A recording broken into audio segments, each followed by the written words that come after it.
Josco Indian voice season 1-ന്റെയും season 2-ന്റെയും ഏറ്റവും വലിയ പ്രത്യേകത ഇവിടെ എത്തുന്ന മത്സരാർത്ഥികൾക്ക് നമ്മൾ നൽകുന്ന പരിശീലനം അല്ലെങ്കിൽ ഗ്രൂമിംഗ്.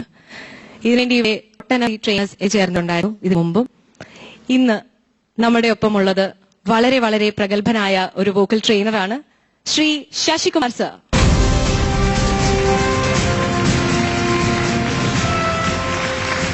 സാറിന് എന്ത് ഫീൽ ചെയ്തു ഇവിടെ വന്നിട്ട് നമ്മുടെ കുട്ടികളൊക്കെ ഗ്രൂം ചെയ്യുമ്പോഴും?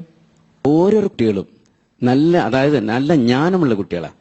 നല്ല ജ്ഞാനം, ആ ഒരു എന്താ പറയേണ്ടത്, സ്വരം കൊണ്ടും അവരെ ത്രോട്ടിൽ ചില ഭാഗങ്ങൾ അവർക്ക് പാടാൻ പറ്റുന്നില്ല എന്നുള്ളതും ഇപ്പൊ എല്ലാവർക്കും അത് പാടാം. അത് പിന്നെ അവര് ഈ പാടുന്ന കൂട്ടരെപ്പം അധികം സംസാരിക്കാതെ അങ്ങനെ നിന്നിട്ട് അവർ കുറച്ച് ട്രെയിൻ ചെയ്തിട്ടുണ്ടെങ്കിൽ, കുറച്ച് സൈലന്റ് ആയിട്ടൊക്കെ നിന്ന് കഴിഞ്ഞാൽ ഡെഫിനറ്റ് ആയിട്ട് അവർക്ക് തീർച്ചയായിട്ടും നല്ലൊരു ചാൻസസ് അവർക്ക് വെയിറ്റ് ചെയ്തുകൊണ്ടിരിക്കുക. എല്ലാവർക്കും ഓൾ ദി ബെസ്റ്റ്.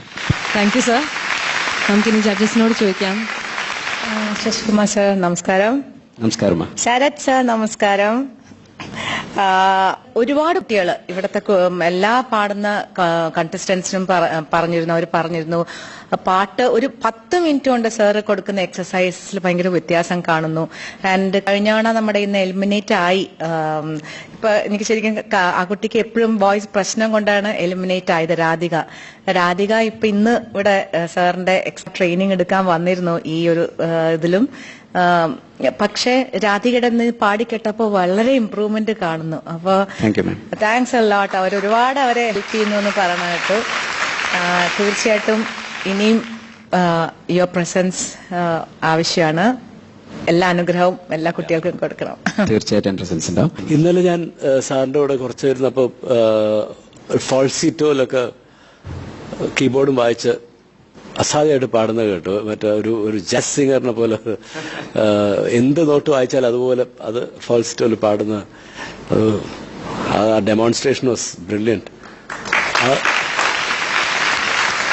അതൊന്ന് കാണിക്കാൻ പറ്റുമോ സർ? ഓ യെസ്.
വോയിസിന് എന്താണ് ഇത് ചെയ്യുന്നത്? ഇത് വോയിസ് ക്ലിയർ, വോയിസിന് ക്ലിയർ ആക്കും. ഇപ്പൊ ഇങ്ങനത്തെ ഒരു സൗണ്ടിൽ ഇത് അതേമാതിരി ഹൈ പിച്ച് പാടാനുള്ള ഒരു ഇത് കിട്ടും. Depth, more depth. ഇങ്ങനെ ശരിയാണല്ലേ. അപ്പൊ അങ്ങനെ ആ ഒരു ഡെപ്ത് വോയിസ് കിട്ടാണ്ട് നമ്മൾ ബേസ് ആക്കേണ്ട ആവശ്യമില്ല. ബേസ് ആക്കാതെ നമുക്ക് ആ ഒരു ഡെപ്ത് ഇന്നറിൽ അങ്ങോട്ട് വരും. അങ്ങനെ ഒരു ഇതാണത്. വോയിസ് ഒരു മോൾഡ് ആവും, പിന്നെ round voice you will get. അതാണ് മെയിൻ ആയിട്ടുള്ളത്. വളരെ ഉപകാരമായിരിക്കും എല്ലാ സിംഗേഴ്സിനും ഇപ്പൊ വരുന്ന നിറയെ കുട്ടികൾക്കൊക്കെ ഇത് യൂസ് ആകും.